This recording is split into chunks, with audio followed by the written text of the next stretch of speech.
Thank you for joining the Judaism Demystified podcast. Dr. Lebens, can you tell us a little bit about yourself? Sure.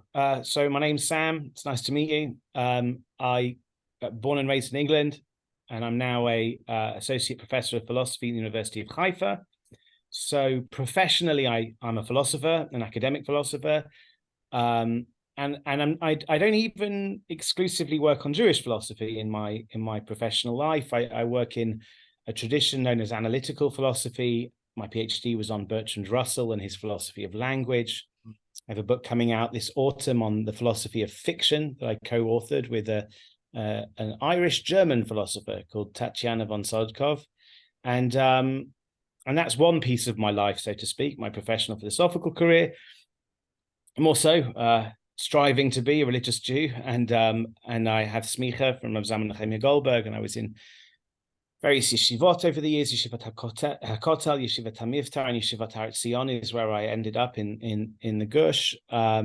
So I also try to combine in my life my Judaism and my academic interests, philosophy and religion, rabbinics and philosophy. That's basically, in a nutshell, who I am for these purposes. That sounds like a lot of fun. Yeah. To be very honest. Yeah, so it is fun from time to time. Yeah. So for all the listeners, we want to highly recommend Dr. Lebens' book, A Guide for the Jewish Undecided, as you can see over here. Thank you. Really an amazing book, such a unique Really is. book. And we want to start off by asking you, like, what motivated you to write this book, and which philosophical arguments do you employ to approach the challenging subject of faith and religion?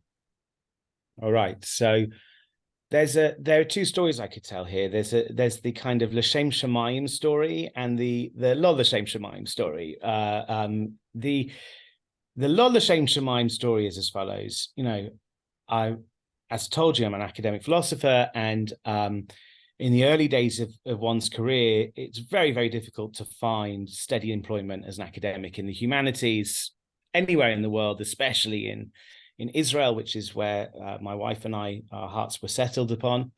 And I was very fortunate to receive a grant from the Templeton World Charity Foundation, who liked some of the work I was doing at the intersection of philosophy and religion. And they were going to sponsor my first 3 years at the University of Haifa, which ended up becoming my tenure track position. And I eventually got tenure, and it was a very important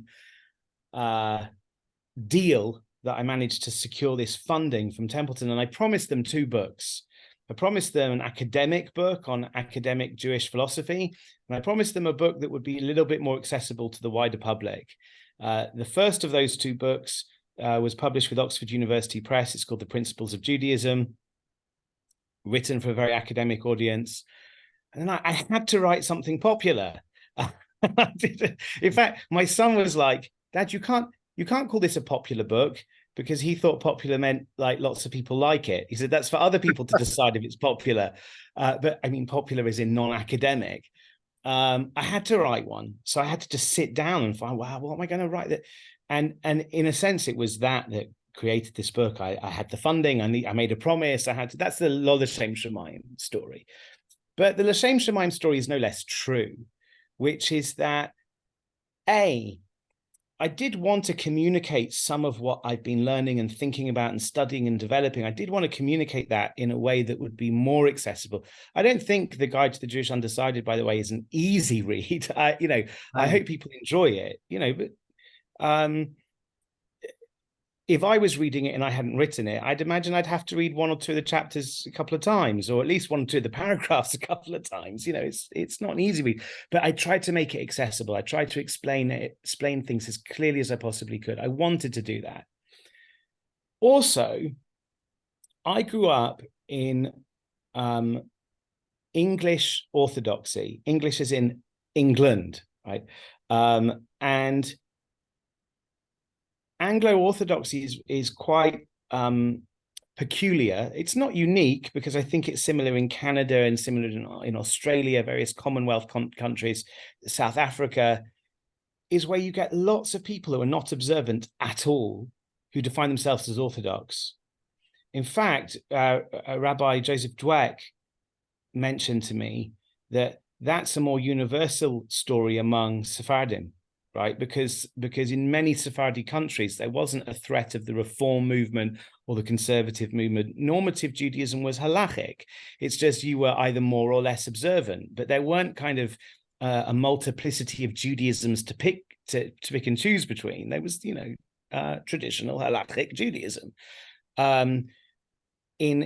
In Anglo-Ashkenazi Judaism, that was very much the same. So we would drive to an Orthodox shul most weeks and hide the car a couple of blocks away and like walk the last couple of blocks. We used to duck when we drove past the rabbi, right? Because we didn't want the rabbi to see us driving on Shabbat. That was Anglo-Orthodoxy. And it struck me in the writing of this book that's philosophically, that's actually quite an interesting position to be in, where you feel an allegiance to a religion that you don't fully observe or fully believe in or fully have faith in. And I think I was exploring some of the philosophical ramifications of that sort of identity. And I thought that was just an interesting project, and that's part of what this book was too. That's the Jewish Undecided. The Jewish Undecided is someone who says, look, I'm proud to be, because funny story is I gave this book to President Herzog. He was walking through a book sale in Jerusalem, and I saw him and I grabbed my opportunity and I gave him a copy of the book, and the photo was taken, and he was kind enough to post on his Instagram account a picture of him holding my book, which was really nice.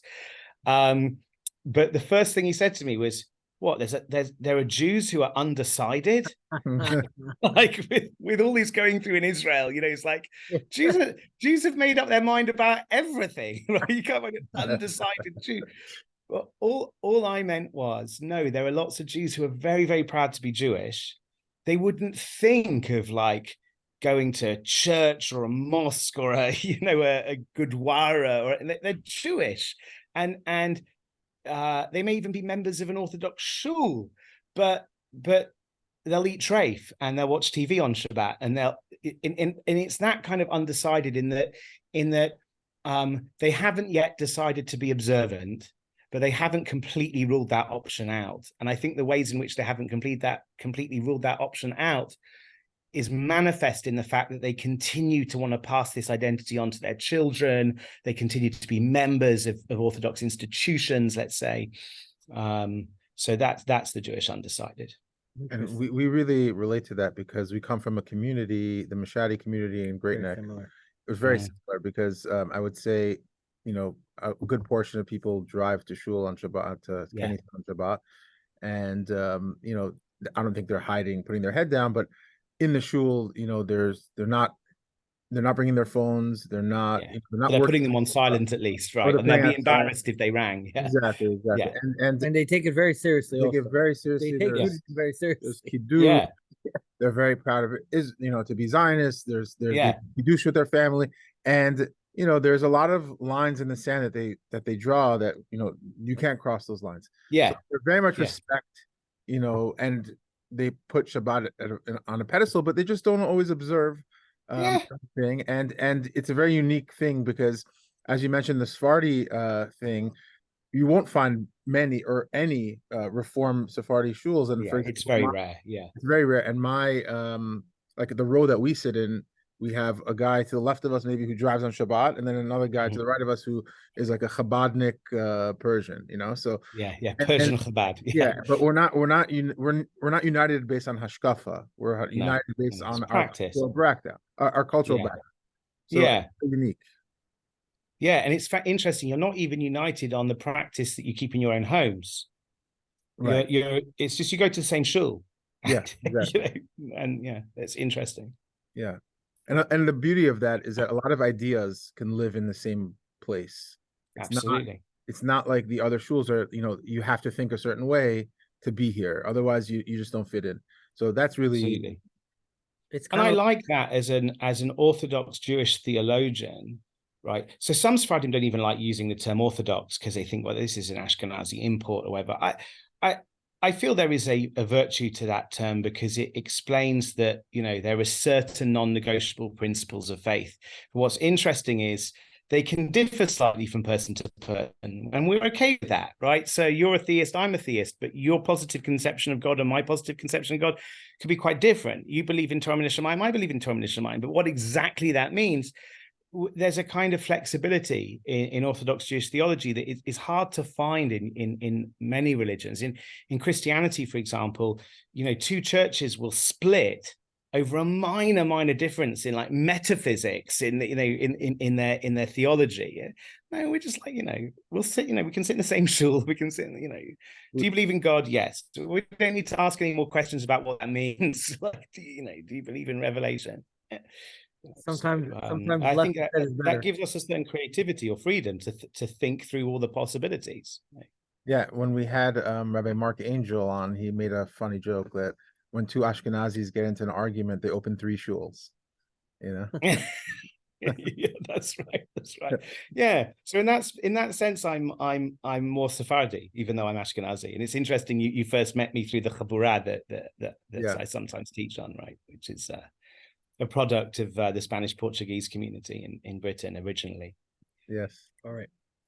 So your book opens with an extensive thesis of the concept of Jewish conversion. And I remember when I started reading, I was like, wait, how does this go into Jewish Undecided? And it's actually an amazing chapter. Can you elaborate on your perspective of Jewish conversion, how it establishes the foundation for the rest of your book? Yeah. I mean, I'll be honest with you. I was mitlabet. I was like this. I had an internal debate as to whether to include that chapter at all. It's a long digression into the halacha of conversion, the midrashim that inform the halacha, shutim, like rabbinic responsa, after the Shulchan Aruch, and it's really quite detailed rabbinics, right? And the rest of the book's a philosophy book. Yes. And it almost felt like these two different, can you reconcile these projects? But it was important for me to include for a number of reasons. I can think of three off the top of my head. One's kind of political, which is that I don't like the direction that that some people in places of rabbinic power have taken conversion. I think it's gone in directions that are out of kilter with the weight of the tradition. And that's a political agenda I had, and it was almost an excuse to address that. Two is that, and this is much more germane to the book, is that it really, this discussion about conversion really does inform the philosophy of the book biographically. This is truly how I came to think about Jewish epistemology. Epistemology is the study of belief and knowledge. The ways I came to think about Jewish epistemology were influenced by the ways I understood the sources to do with Jewish conversion. So even if it might not strike the reader of the book that this was necessary, biographically it was. It's what led me to the thoughts that that the rest of the book unpacks. I said I had three, and that was two, but that's enough. I suppose three is I find it super interesting. I have always had a very deep respect and regard for converts to Judaism, for sincere, authentic converts to Judaism. And in a sense, that chapter is my celebration of those people. And I've had a number of converts read the book and felt quite moved by it, because in a sense, the book calls upon natural-born Jews, native-born Jews, to emulate the convert in various respects. And I think the converts who have spoken to me, having read the book, appreciated that. So there you go. I gave you three reasons. And so it's almost like, I think what you were just saying is that by understanding what we're looking for in the convert, or the way that we structure with the convert, is actually reflecting how we as Jews should be behaving and what we should be towards. Exactly. And you can give me. We become a Jew very automatically by being born a Jew. Yes. Right. But when the rabbis articulate what it means for a Gentile to become a Jew, that's a good place for looking at what Like, what are the minimal requirements here? What's really expected of us? And can you give the I guess end without going through all the Sure. thing, but to give just a basic idea. Look, I can give you the philosophical punchline. Okay, Yeah. the philosophical punchline is as follows: the rabbis are surprisingly uninterested in the theological convictions, or at least what you could call the fine-grained theological convictions of the prospective convert.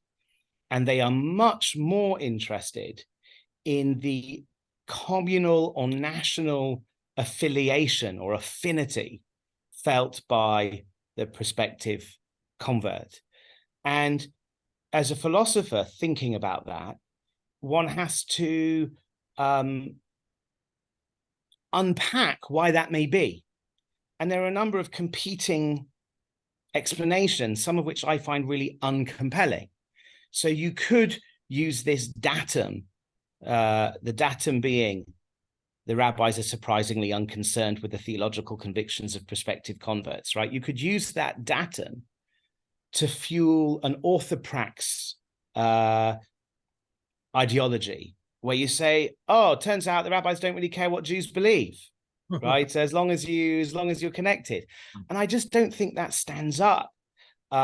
It's not as if the rabbis were uninterested in theology or uninterested in the fact that we really are serving God when we do the mitzvahs, and because there is an agenda by some modern thinkers to kind of minimalize the extent to which the rabbis were committed to robust theological doctrines. And I think they believed in God. They believed we're serving God through keeping the mitzvahs, and that serving God without kavanah and without belief and without is a pale reflection, a kind of empty simulation of real lived religious service. So to say that this datum about converts is evidence for an orthoprax ideology according to which belief doesn't matter, I don't like that account. So how else do we explain what's going on? And I suggested, and I think I can corroborate this suggestion in the sources, that the rabbis had an interesting epistemology. The epistemology, so again, epistemology is the study of belief and knowledge and faith. And in a nutshell, the punchline is this: you cannot separate rational belief formation from your communal sociological setting, right? That's to say,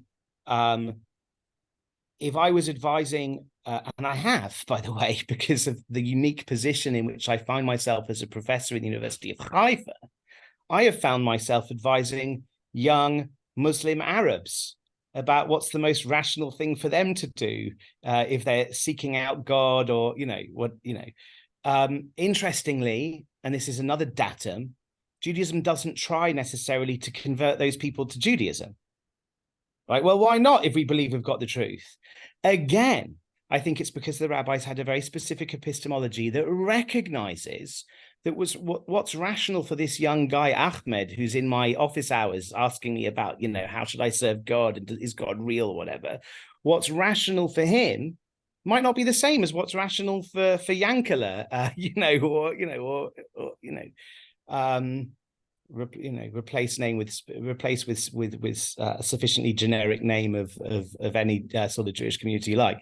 Yankele was my very Ashkenormative example, but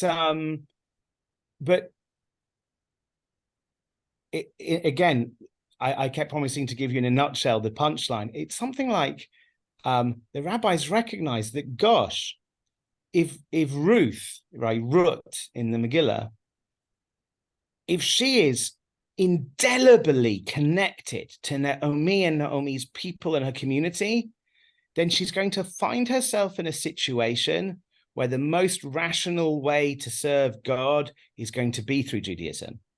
However, if she wants to become a Jew because she had some kind of pyrotechnic vision, right? Like a religious ecstasy. Well, that's very nice. Religious ecstasy is great. Religious experiences are great. I think they've got a real role to play in our religious lives. But you know, somebody who has a vision of Mount Sinai on a Monday might have a vision of Vishnu on a Wednesday, because they're not necessarily ingredients for a resilient faith, right?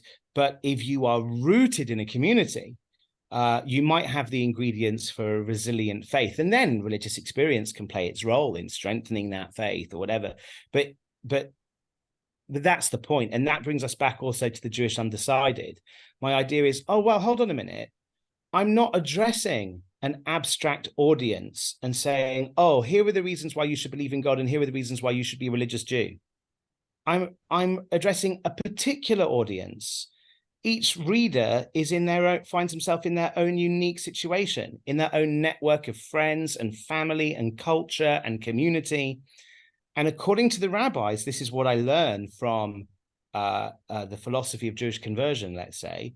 According to the rabbis, what's rational for them isn't necessarily exactly the same as what's rational for people in a different social situational setting. And so that's in a sense the jumping off point for the book. The book says, okay, now we know that what's rational for one person isn't necessarily what's rational for another person. What's rational for you, dear reader, you know, if you are a member of the Jewish Undecided. Awesome. Great. Fantastic. All right. So it kind of makes sense, right? Why I start with conversion when I put it that way. Yeah, and actually it flows directly into your chapter, The Unthinkable, which we're going to ask you about right now. Yes. Yeah. So your chapter titled The Unthinkable illustrates the rationality within certain aspects of irrationality in life, effectively laying the groundwork for your book's premises. Could you elaborate on the concepts presented in the chapter as it serves as a pivotal highlight of your book? Yeah, sure. First of all, it's important to distinguish between two types of rationality. There's what philosophers will call epistemic rationality and what they'll call practical rationality. And this distinction has its roots all the way back in Aristotle. Epistemic rationality governs what it's reasonable to believe in given the evidence that you have. Okay, so it would be irrational to believe in P unless you have this evidence, and it would be rational to believe in Q if you have this evidence. It's about apportioning beliefs to evidence and making sure that you're not believing more than the evidence licenses or less than the evidence licenses. That's epistemic rationality. But there's also something called practical rationality. Practical rationality is about which actions are most in your interest, given your preferences and what you know about the world around you, or at least believe about the world around you. For example, if I'm really thirsty and I'm hot and I want a cold drink, opening the fridge is a more reasonable option than opening the piano over there.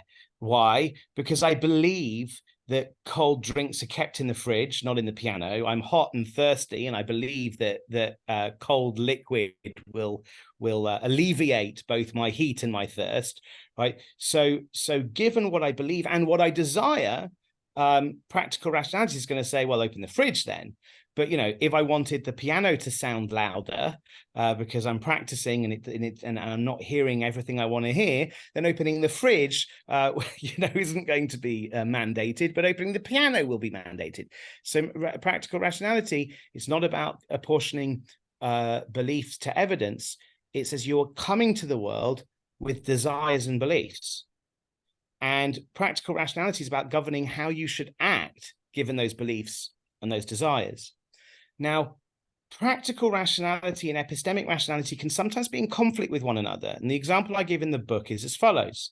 Someone puts a gun to your head and says, form the belief that 2 + 2 = 5, or I'll shoot you. And you have to imagine that they have like a brain reading device so they can really know what you're believing or whatever. In that bizarre scenario, it's overwhelmingly in your practical interests given that you prefer to live than to die, we're assuming that if you prefer to live than to die at this moment, then it's overwhelmingly in your practical interests to form the belief that 2 + 2 = 5. The problem is it can never be epistemically rational to form that belief. There is no evidence that justifies that belief. There's not even a possible set of evidence that justifies the belief that 2 + 2 = 5. So what are you to do? Well, it would be a real dilemma. Maybe you'd try and hire a hypnotist, or you'd take magic mushrooms. I don't know what it would be that could maybe help you form this false belief. But in that situation, the practically rational thing to do is to form an epistemically irrational belief. It's just interesting as a case study for how the two things come in conflict. Don't get me wrong. I'm not then going to suggest later on that religious belief is epistemically irrational, but hey, you should do it anyway because you got a gun to your head. No.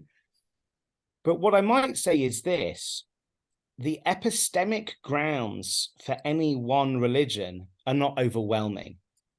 There's also not overwhelmingly good reason to think that Judaism is false.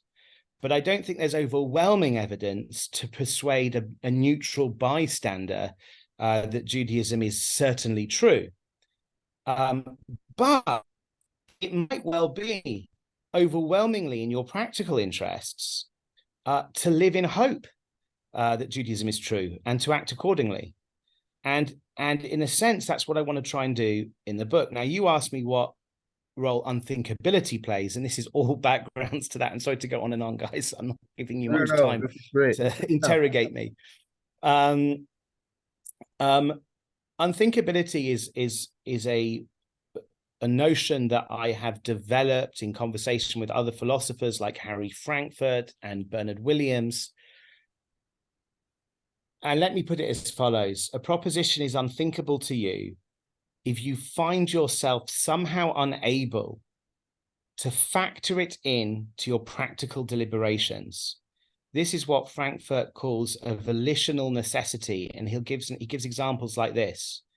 You're holding a gun, and that means you could shoot an innocent child. You really could, but you couldn't bring yourself to do it, right? There's a sense in which you could do it. You physically could, you metaphysically could, you logically could, but there's a kind of psychological could here where I just couldn't bring myself to do that, right? And that's an interesting type of could or couldn't that Frankfurt calls volitional necessity. I say that it's unthinkable to you that you'd press the trigger. Well, clearly it's not literally unthinkable because we're thinking about you doing it now, right?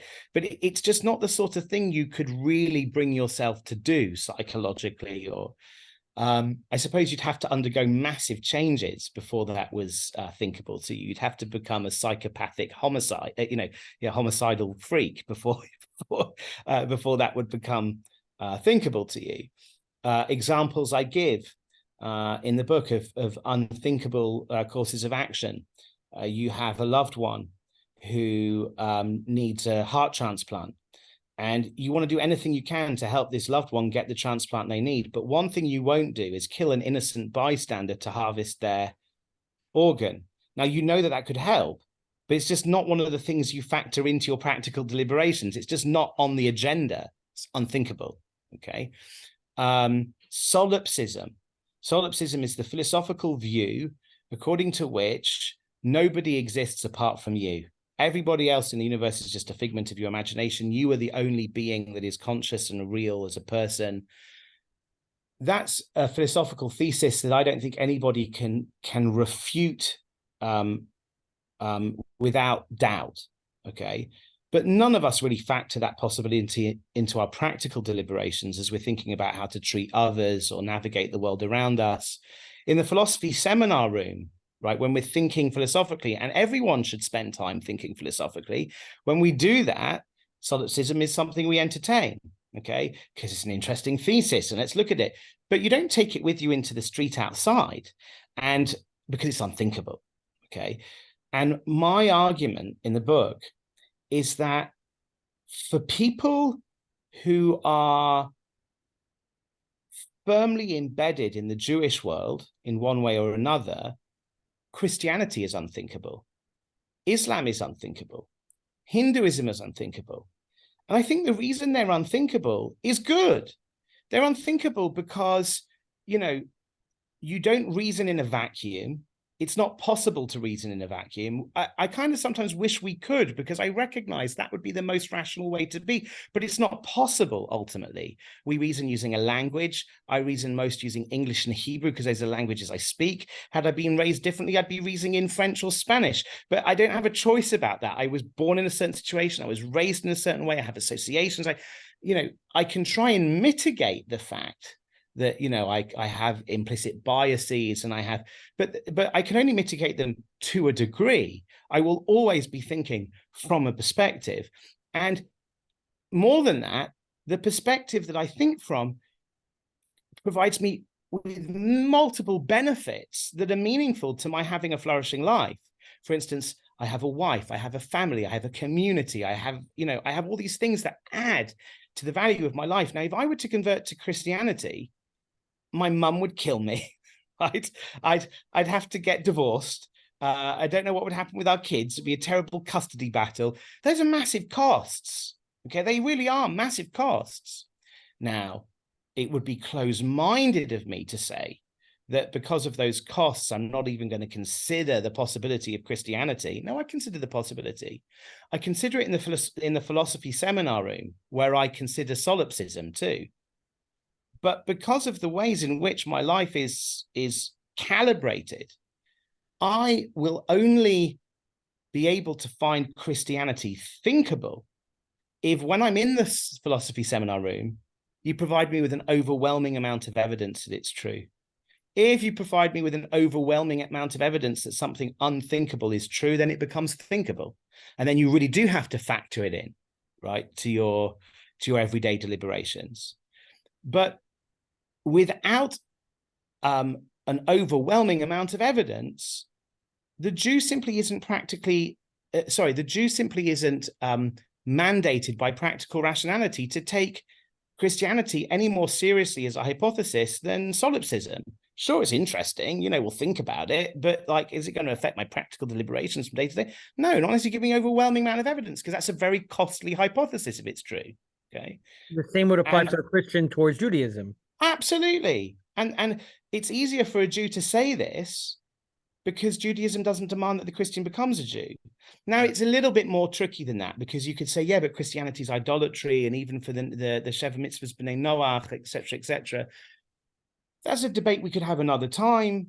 I would point to an interesting passage in Rabbi Sachs. Rabbi Sachs was a great influence over me. He was my teacher and mentor, and in his book, One People, he mentions a Gemara in Masechet Chulin that talks about Ovdei Avodah Zarah outside of the land of Israel.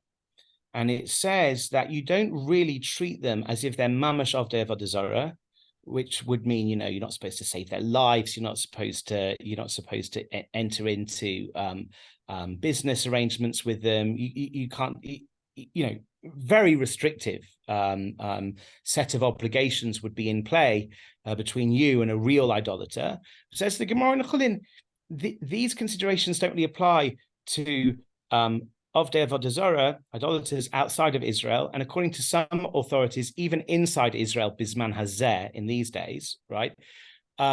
Because, says the Gemara, Minhag Avoteihem B'Yadehem, which Rabbi Sachs translates beautifully, because it's an idiom. Okay, literally it means that the traditions of their fathers are in their hands.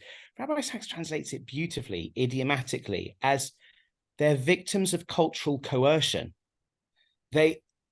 Given where they are culturally, you can't really expect them not to be of Avodah Zarah. It's like a Tinok Shenishba. It's exactly like a Tinok Shenishba.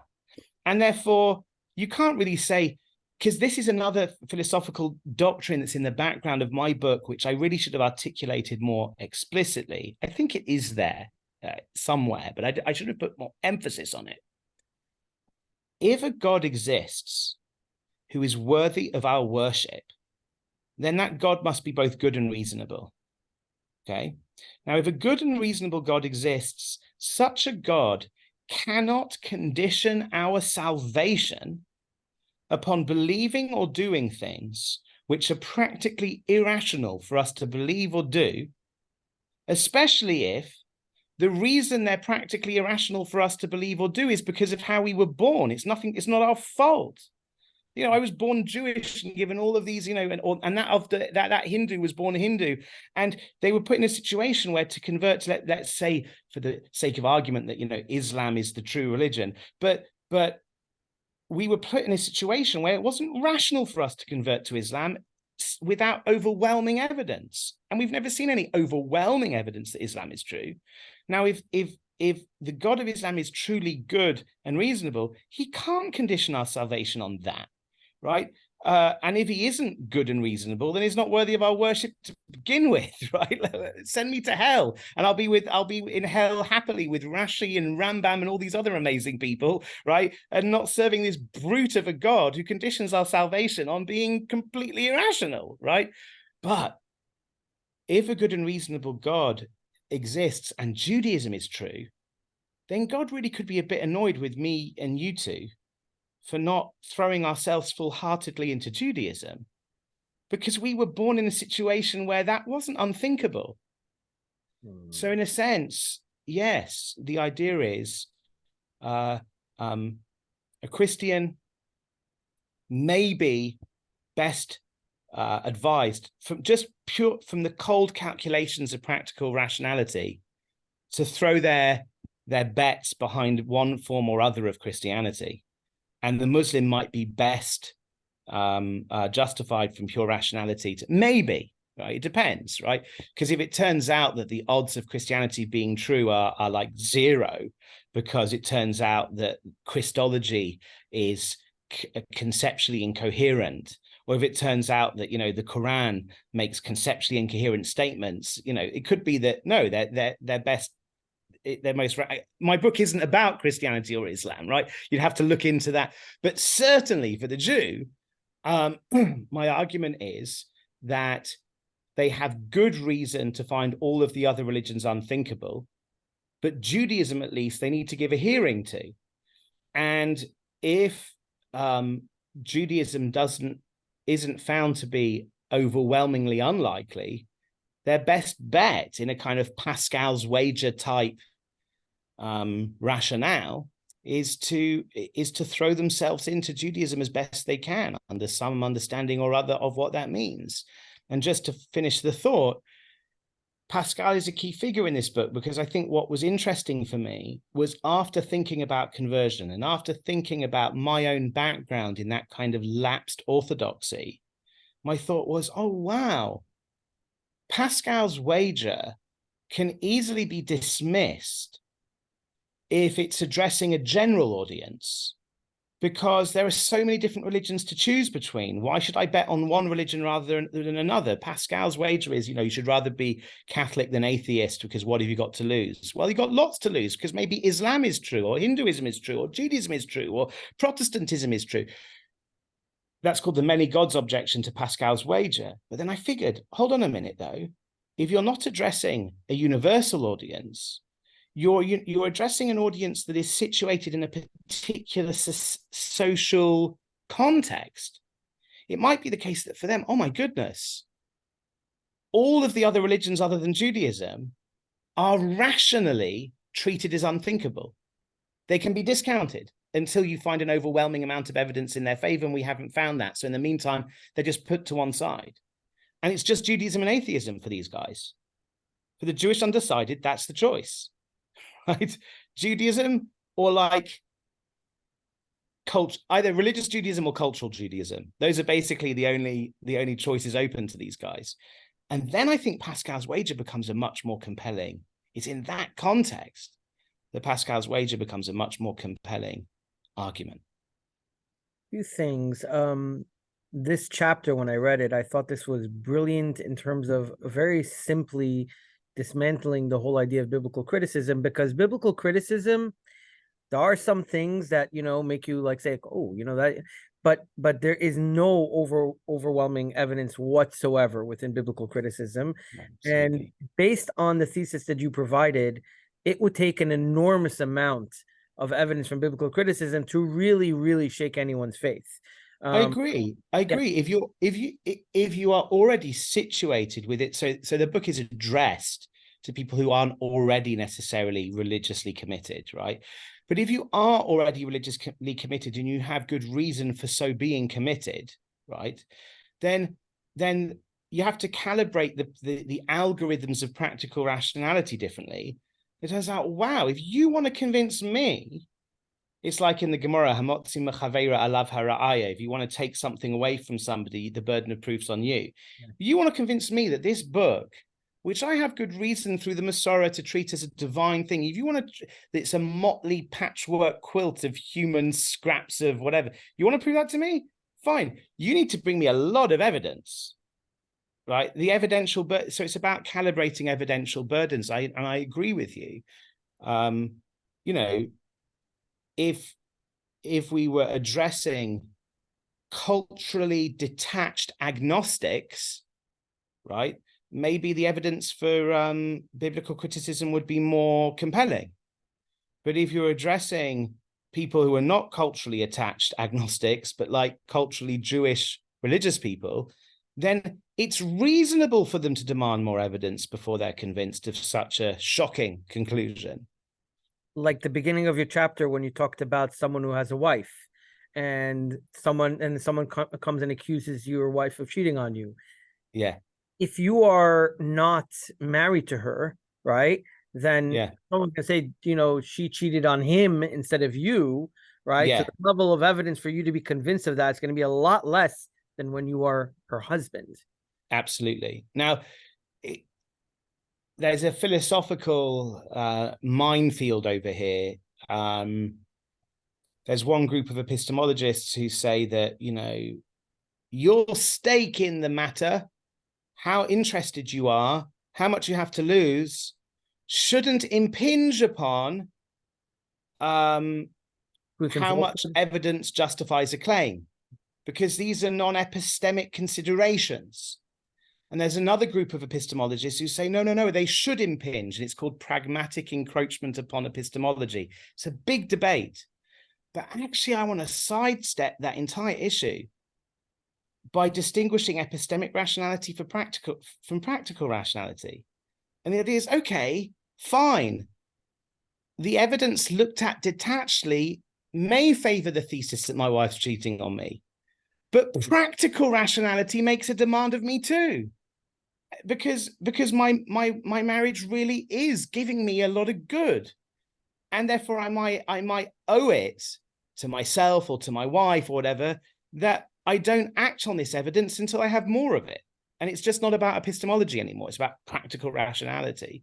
One way or the other, it seems like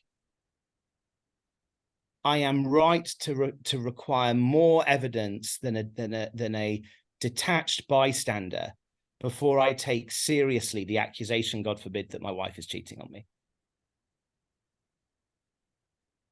Although, running along that example, when I'm thinking about it right now, that still might the accusation might change the relationship to a certain extent. Yeah, or to say differently, a person might say, I don't accept all the evidence of ABC against Judaism, but maybe that does it doesn't do anything like, you know, make him leave, but it sows the seeds of doubt, doesn't it? Exactly. And it starts to like, oh, you know what I mean? And it starts to chip away. No doubt. And that's absolutely true. And by the way, as you bring me more and more evidence, and it chips away more and more, what was once unthinkable will become thinkable. It's like, oh, she's cheating on me, and God forbid. There may be times, and this is very tough, there may be times where you start to think that maybe there's something to this evidence, but you better act as if you don't believe it, because you hope that you'll be vindicated by like new evidence downstream. And if your wife suspects you of doubting, that might hurt your relationship. So you act as if you don't doubt when you really do doubt. You know, practical rationality can demand lots of things of us, difficult things of us sometimes, right? You know, so I'm not pretending that's a hunky-dory situation to be in when you're confronted with a small amount of evidence, God forbid, that your wife is cheating on you. But I am suggesting that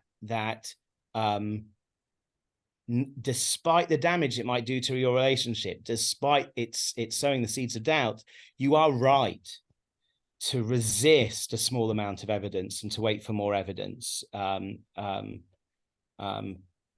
because you are not detached and you're not a bystander. You're a spouse. Right. And people have this mistaken notion that they think that religion has to be approached with like me. Okay, if you're coming from the outside, like you said, someone who has no ties, right? So they have to make a decision based on really a clean slate, fine. But there's this mistaken notion that I've been noticing increasingly, is that there's a confusion, I would say, that people think that the correct, even if they're already married into Judaism to a sense, no, but decisions have to be completely based on, just argument, proofs, or just, and they're not understanding that that's not, and the example of the husband and the wife, I thought was just a great illustration of why, no, that's not necessarily the most rational way. Good. I'm not the way it really works. Yeah, I'm pleased you see that. Like in what I call the philosophy seminar room, when we're doing philosophy, we try our hardest to free ourselves from what I call our epistemic roots, to free ourselves from any perspective and occupy what Thomas Nagel calls the view from nowhere, trying to see things as it. But that's a myth. It's something we try to achieve in the ivory tower of philosophy. But in our day-to-day life, there's no such thing as reasoning from nowhere, and there can't be. We reason from the situations in which we find ourselves, and for each person that's different. And this book is, in a sense, a long meditation upon the ramifications of that fact. Right.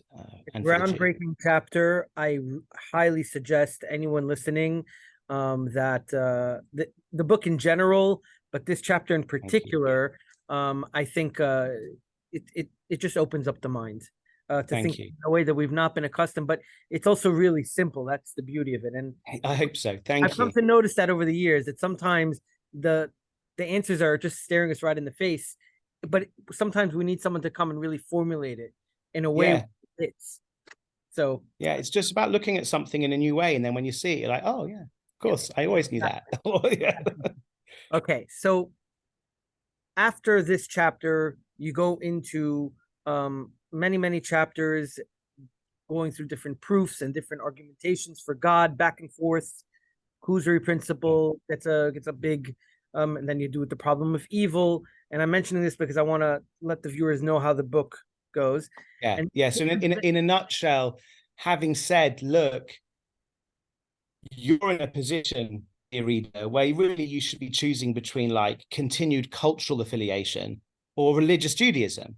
And then I try to say, well, how much evidence do you need before it's worth placing your bet on the religious side? And I try to give evidence, and I don't think the evidence needs to be overwhelming. That's what the Christian would need to do, or the Muslim, or but some evidence to make it plausible. And therefore I try to provide evidence that God really does exist. Because if it's plausible that God exists, then the Jew in this situation might be more enticed, so to speak, to bet on religiosity. And then once we've established that it's plausible that God exists, how plausible is it that kind of Orthodox Judaism, in some construal or other of what that means, reflects God's will for us as Jews? And I try to bring evidence, like you said, the Kuzari argument, kind of retooled in certain ways, but recognizable nonetheless, is part of that. Right. And then as that section closes, you begin to explore various as that section closes, you delve into the fundamental question of what is religiosity. In this chapter and the subsequent ones, you redefine the term religious and outline 3 specific criteria for identifying a religious person. Could you share your philosophy regarding these criteria? Yeah, sure. And just to say a little bit more about the context in which this question arises in the book, is that you might say, okay, you've convinced me, Sam, like halavai, like God, please God, this should be the experience of some readers. Okay, you convinced me, Sam, given the way I've been raised, given where I am, the most reasonable thing to do would be to kind of bet on Jewish religiosity. But the thing is, I still don't believe it. And because I don't believe it, even though I've recognized it would be good if I could believe it, I'm worried that if I live a religious life now, I'd be living as a fraud. It would be inauthentic. And maybe I'd try and kind of hypnotize myself that it's true, but surely that's like deeply irrational to try and hypnotize yourself that something's true when you don't really, believe that it's true. And that's why I start to address this question. Well, hold on a second. What does religiosity really demand from us? And would it be inauthentic for you in this situation to call yourself religious? And I try to argue that it actually isn't inauthentic for a person who is far from certain that their religion is true, but who has recognized they have reason to hope it's true, and they have some evidence that it's true. Perhaps not enough to justify belief, certainly not enough to justify certainty. Are those enough ingredients for a truly authentic religiosity? And I argue yes, because of what I think religion actually is. Many philosophers have tried to define religion. It's a perennial question in the philosophy of religion, how to define religion. I say perennial, but actually for the last 70 to 50 years, it hadn't been discussed very much because most philosophers had decided it just wasn't possible to define it, because every definition that people had given, Kant, Durkheim, Rudolf Otto, had been destroyed by opponents and critics. So people say, oh, well, it's just not something we can define. Yeah, in this book, I do try to define at least religiosity, and these chapters of this book spurned a publication. I later published a definition of religion in the Oxford Studies in Philosophy of Religion, if people are interested in seeing. In a nutshell, I say religiosity has three main ingredients. One is cultural affiliation or some other sort of affiliation to a community that organizes itself around said religion. The reason, in a nutshell, for thinking that that's an essential ingredient of religiosity is my own conviction that religion is a sociological phenomenon. And therefore, if you had only one person, you don't have a sociological phenomenon yet. A person on a mountain who has all sorts of theological convictions isn't a guru until there are people following him, right? And even if you were all alone, you're the last human on earth, your religion is only really a religion in a recognizable sense if at least you wished that other people could follow it, if you had some desire for community. So I think that community is one of the essential ingredients. And what's interesting to note is the Jewish Undecided already have that. They come with that already. That's what we want to make sure the convert has when they convert to Judaism. They've got that. So ingredient number one, you've got, okay? Ingredient number two, I'll come back to. That's the belief or faith part, which might trip people up. You say, oh yeah, but it's because I don't believe that I'm not religious. So I'll come back to that. The third ingredient is imagination. And this is really important. Belief alone doesn't make a person religious, because religiosity is more than just a system of beliefs. It's about how you act in this world. And therefore you can, I hate to use this language, but I can't think of better language. You can believe in God and be a jerk, right? You can believe in the 13 Ikrim of the Rambam and still not act as if you do. Like the Ramban says, you can be a naval birshut Torah. You can be like a loathsome person who technically lives within the Daled Amot of halacha, who lives, a halachically scrupulous life in some kind of formal sense. So what is it that's gonna take a person who already believes and kind of squeeze out that religiosity in them? And I argue that it has a lot to do with imagination. Now, imagination doesn't always mean making stuff up. Imagination doesn't always mean believing stuff which isn't true, like pretending that something that isn't true is true. to see this in action, you need to go back to medieval Jewish philosophy. I don't put this in the book, but you guys being Maimonideans will know that in the Moreh Nevuchim, the Rambam speaks a great deal. Aspiring Maimonideans. Aspiring Maimonideans. Well, we should all be in some sense.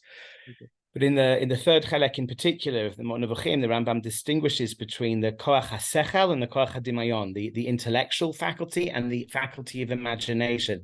And both of them are key to prophecy, no less, right? He says the sage has a heightened intellectual capacity. The politician, he says, has a heightened imaginative faculty.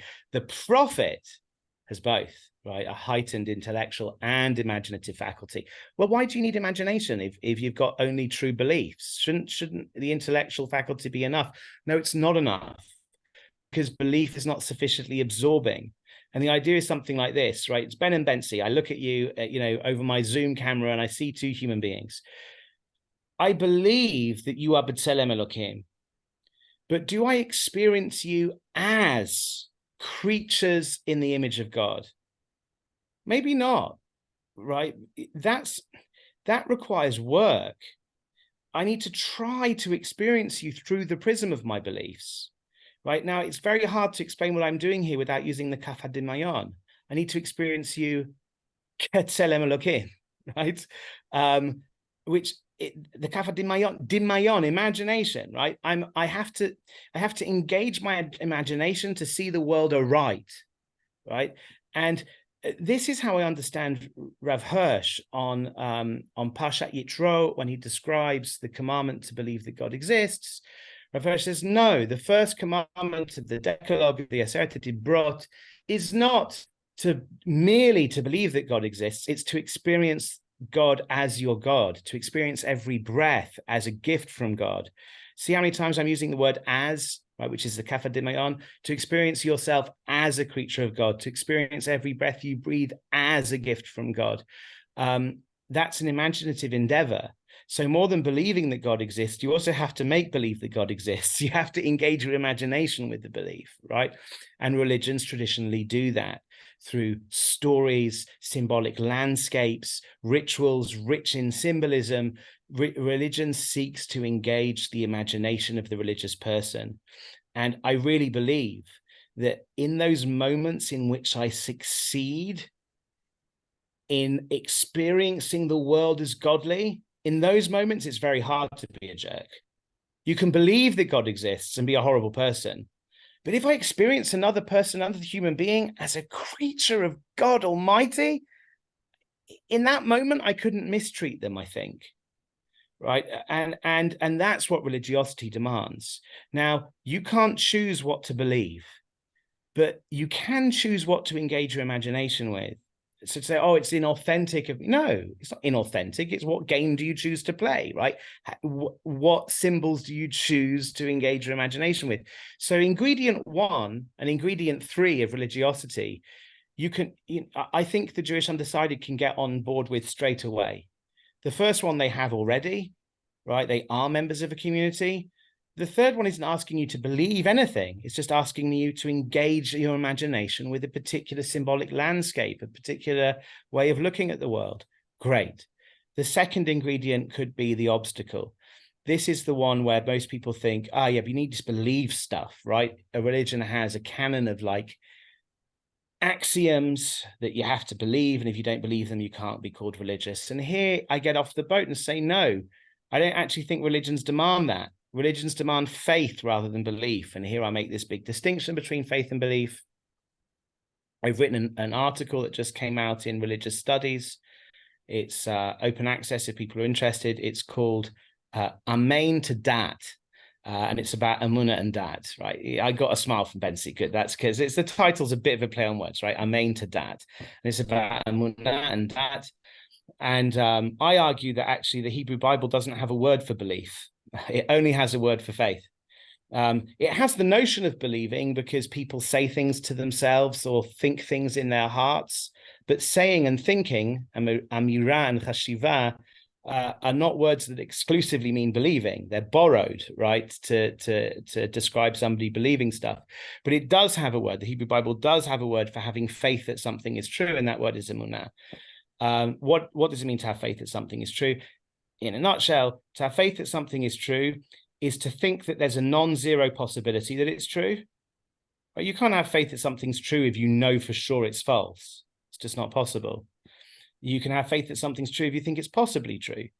And you also need to want it to be true. And there's a little bit more, but that's enough for our purposes. And my basic argument is, well, if you've recognized that it's in your interest to take this bet, then you do want it to be true. Because what a waste if it turns out not to be true. So you do want it to be true. And if you're taking the bet that this book has laid out for you, you're clearly taking it because you think there's enough reason to think that it's possible. So you've already got all of the ingredients of faith. To take the bet is to take a leap of faith. You have faith. And I think that religious action doesn't communicate to the world that you have belief in Judaism. It communicates to the world that you have faith in Judaism. And you do, if you've taken the bet. So that's the basic, ending of the book. Don't think you're being disingenuous by throwing yourself full-heartedly into a religion that you don't have certainty for, because I don't think Judaism demands certainty. Certainty would be lovely, but Judaism demands much less. It demands emunah.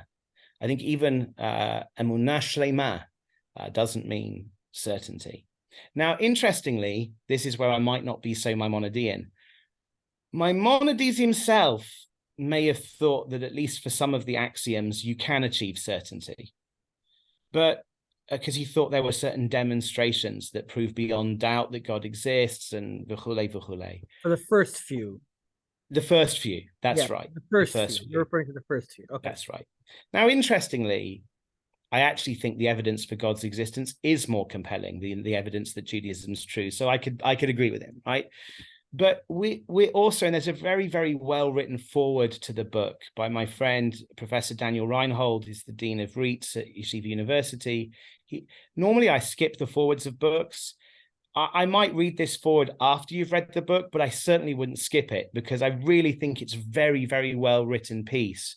And he explains that, we are not living in the time of Maimonides. And therefore, to philosophize in the 21st century is not the same thing as philosophizing in the milieu of Aristotelian physics. And I'm trying to follow the mandate of the Rambam, which is to use the best science and philosophy of the age to articulate the faith. If I believed that Aristotelian physics was 100% correct in its description of the universe below the moon, then maybe we'd have demonstrations of the cosmological argument. But do you really think the Rambam would go with Aristotelian physics today? No, we're actually not a chance in it, right? So we're actually going to be making a podcast regarding how to fit Maimonidean cosmology in today's science from the perspective that it doesn't, that the cosmology is outdated. So how would we apply? How would we apply? That's what we have to do. Structure into today's so we're going to be addressing that because it also affects how we view prophecy also. Absolutely it's key, and it's what Rambam would call upon us to do, right? Because the physics is no longer says what it did, and we just do the best given the intellectual resources available to us at a given time. And the physics of today is subject to revision, and maybe in 500 years time, Jewish theologians will have to work again. So the reason I got into this detour is because I admit that the Rambam may have thought that at least for some of the Ikarim, certainty is what we're looking for. I happen to think that the weight of Jewish tradition doesn't demand that, and that perhaps that's not philosophically sustainable bisman hazeh in these days. And it's okay, because as I understand emunah is what you have when you deeply desire that something should be true, and you have sufficient evidence to hope reasonably that it is. And if you've got at least that, then you have the ingredients for emunah. For some of the ikarim, I think I've got more evidence. For some of the Ikarim, I've got less evidence. For some of them, I've got full-flown belief as well as faith. For some of them, I just have faith, but that's enough. It's like how Rabbi Sachs defined faith I was is thinking about that. yeah, it's the courage to live with uncertainty. Absolutely. And a lot of people think blind faith is like, no, you just jump right in. The thing is, I don't even like to use the word faith, because I don't believe that. I think that's a very Christian word when it comes to Emunah, maybe even Breslov. But I think in classical Judaism, Christian, maybe even Breslov. So in classical Judaism, it really, I would say the best translation is steadfastness or loyalty. Lovely. So, Yeah, so, that's right. So like the Torah doesn't require us, there's no commandment Good.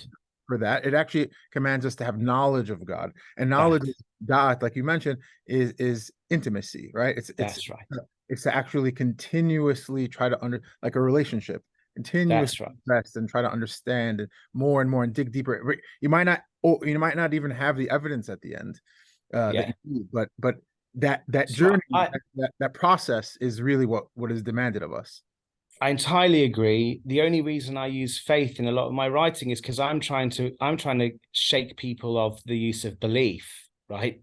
Which I think is also wrong.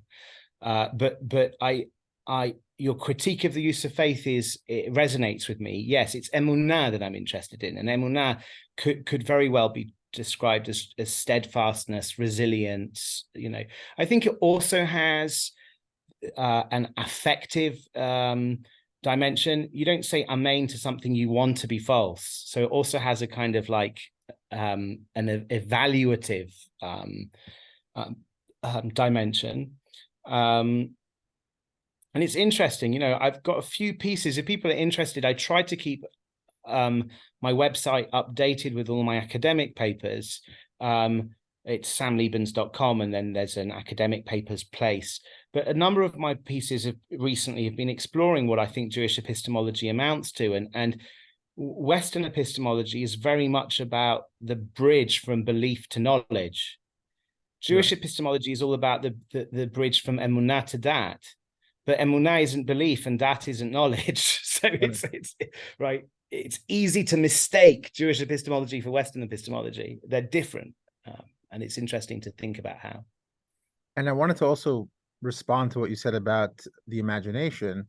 That is exactly why Avodah Zarah is so powerful even today, because it's really the same. It's the other side of the coin, right? Because where you can find this great emunah, you can also fall into the wrong ideas. Absolutely. When you use your imagination in the service of truth, right, then you get like sincere and authentic religiosity.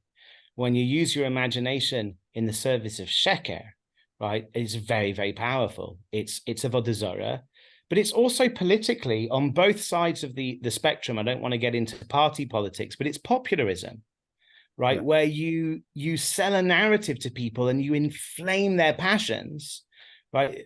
The imagination does that, right? And it's imagination in the service of sheker. It's a very, very powerful human faculty. What makes it so powerful is sometimes the line is blurred, because you can have religious superstition and rituals that you're doing that are actually based in sheker, but you've kind of justified them because you see it as Judaism. They're in the service of God. They're the same Shemayim, or exactly. Yes, they're kind of truth adjacent falsehoods. Yes.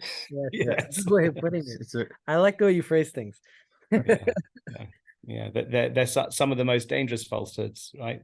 Yeah, because they're so close to the truth. Absolutely. Right. This book is extremely engaging, thoughtful, thought-provoking, well-written. And by the way, are you working on another project?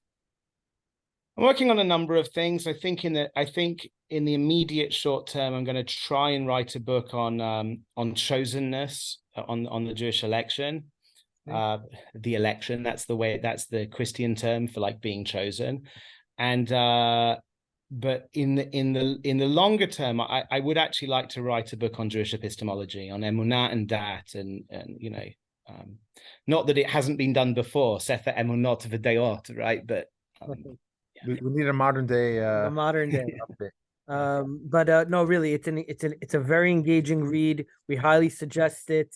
I think that I think that everyone can gain something from this book one way or another. That it's that kind of book. It's a book where It's universal. it's no matter who you are and where you stand, there is something to gain here. Thank you. And also stuff to disagree with, and that's okay, right? You know, you won't agree with everything you read in it. That's right. And hopefully you'll enjoy that aspect too. Yes. And we thank you so much for coming on. Thank you. This is Shavua Tov. Thank you for the time. Thank you very much. It's been a great pleasure talking to you guys. And I, you know, you work in an ivory tower just writing stuff, and you don't know if people are reading and engaging, and to know that you guys are interested in this stuff and that you're interviewing all sorts of interesting people and disseminating the conversation and bringing more people into it, you should be matzliach in your continued efforts to widen this conversation, you know, and I appreciate it. Thank you. Kol Tov. Take care. Bye. Bye.